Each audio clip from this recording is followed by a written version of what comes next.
Alright, let's pick some grapes. Well, this one's a big one. Yeah, it is. It is. That's an even bigger one. Yeah. It's that from a commercial, right? It's from a TV thing. Oh, a bunch of grapes? Yeah. Yeah, they're from a TV thing. Hey everybody, welcome back to One Tree Homestead. Today we're working on processing some grapes.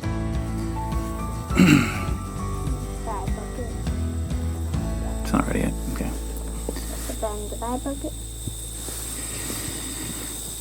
So there's a few things I wanted to talk to you about with the grapes. So I get asked, we get asked a lot of times where we get our stuff at because, these grapes didn't come from the homestead. And I think I wanted to make it, I'd like to make it clear to a lot of people out there, you don't have to grow your own stuff in order to get access to this kind of food. Especially with grapes and apples. There's a lot of grapevines and apple trees that are just sitting out there that no one's using. And, if you go on your Facebook page and you start asking around if anybody's got any extra grapes or if anybody's got any old grapevines or apple trees that they're not getting into, you'd be surprised how many people will let you just come pick the stuff that they have. And a lot of people just don't ask. What's up? Bring me some grapes. Yeah. Here you go. Thank you. There's quite a few. Oh, I know. There's some green ones. You have to pick around those. Yeah. So yeah, just don't be afraid to ask. So our grapes, they didn't come from our homestead, but they are a part of our family.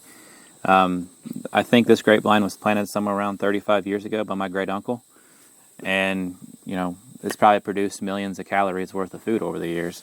And so today, we're working on picking these down, and then once we're done, we'll put them in the refrigerator. And then tomorrow, we're going to go over how we make grape juice and jam, which is probably Cyrus's favorite food. What do you think about jam? I really like it. I use it for my peanut butter jelly, of course, because it's really good on peanut butter jelly on sandwich. Yeah. So, we're going to fast forward a little bit and go to tomorrow in the kitchen.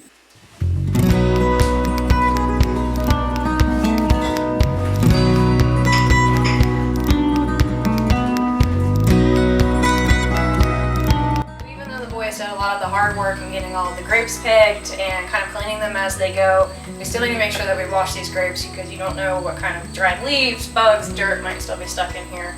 So our first step, wash the grapes.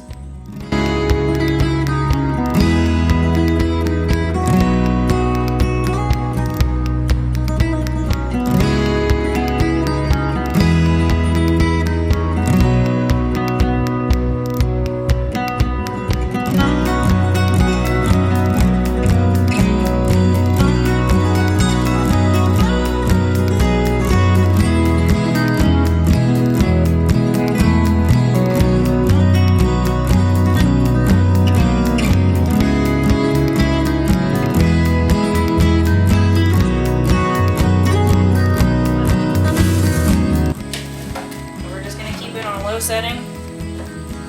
Get these worked down here.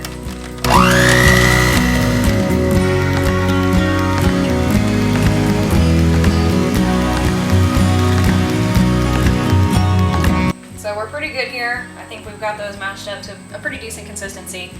As this boils down, those pulps are going to soften up a little bit more because the skins came off pretty well, but the pulp is still pretty much intact. So as we cook it down, we're still going to continue to mash that as we go, and that's going to help work all of those nice juices out of there.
Beaver's going to be putting whole grapes in here with sugar and hot water and then canning it from that point.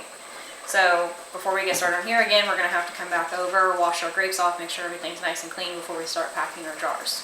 So because we're doing a half gallon, we're going to be putting 2 cups of grapes in here. If you're just doing a quart jar, you would only need 1 cup of grapes. Get these poured in there. So now that we have our grapes in there, we're going to pour our sugar in. For us, we're only going to be using 1 cup of sugar for our 2 cups of grapes. Most of your recipes will call for an even 1-to-1 ratio, but it's just really a matter of personal preference. For us, we don't necessarily want that much sugar in our grape juice, so we're actually dialing it back to a half cup per cup of grapes. All right, 1 cup. All right, and that's it. After this point, we're just going to be putting hot boiling water in here. We're going to give this a little bit of headspace, but for the most part, it's going to be full. And then we go through the canning process. That's what's going to create our grape juice.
Grape pulp. All nice and strained. Nothing left but goop. We're going to take the strained juice pulp, set that off to the side. We shouldn't need it anymore. That leaves us with all of our delicious juice. Yeah. To here is you can take this juice and actually make straight grape juice concentrate. So you can go ahead and can that as your grape juice. Okay. So we're going to go ahead and get all of our sugar measured out. So for this recipe that I'm using, I'm going to do 6 cups of sugar.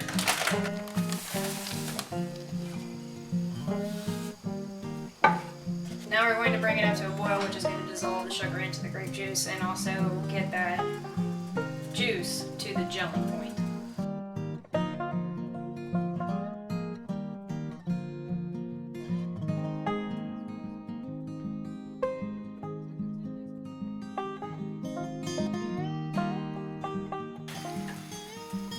So we can kind of take the guesswork out of our temperature by using a candy thermometer.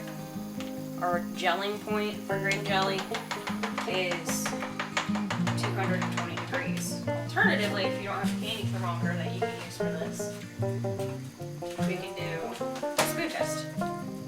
So we can take a cold spoon, which I just had in the freezer for a few seconds. We're going to drop on there, give it a second to cool down, and that's going to show us our consistency. So based on how runny you would want your jam, or your jelly, I'm sorry.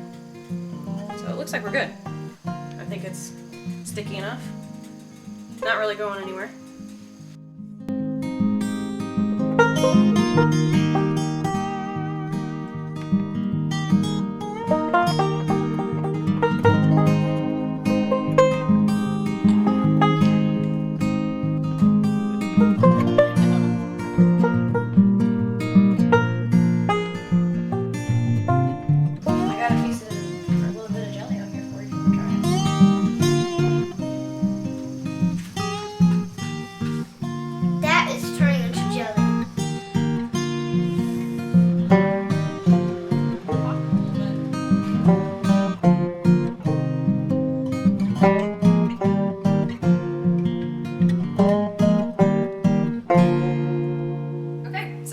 Next day. Altogether we ended up with 5.5 gallons of juice and a little over a gallon of jelly, or 9.5 pints. Really We're looking forward to being able to eat and drink this over the course of the next year. Cyrus is already asking to open up a jar of jelly so he can have some of his peanut butter and jelly sandwiches. I picked this one out. That one right there? Sounds good. So thank you guys for joining us. We're looking forward to seeing you again soon.